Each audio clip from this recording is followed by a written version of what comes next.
When God was silent. Part 5, When silence made sense. Have you ever waited for God to explain himself? And he never did. What if the silence wasn't punishment? What if it wasn't neglect? What if God stayed quiet? Because he was shaping you into someone your comfort could never produce. This is where Eliakim's story finally meets understanding. Eliakim did not wake up one morning with answers. There was no dream, no vision, no sudden voice from heaven. Life simply continued. He opened his shop each day. Not because business had improved, it hadn't. But because obedience had become his language of faith. He prayed again. Not long prayers. Not desperate ones. Just simple words spoken with tired honesty. God, I am here. And strangely, that was enough.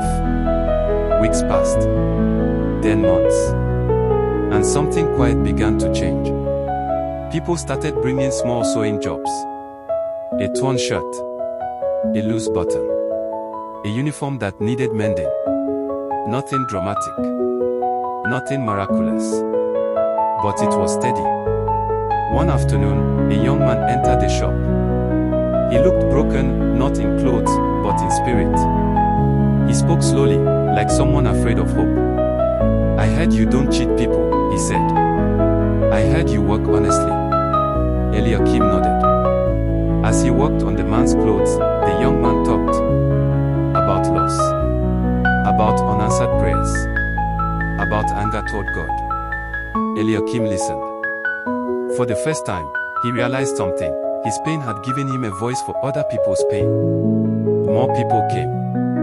Not just for sewing, but to sit, to talk, to breathe. They asked him questions. How did you survive? How did you not lose your faith?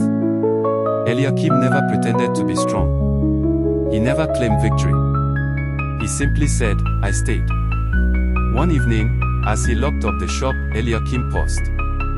For the first time in a long while, he felt something unfamiliar.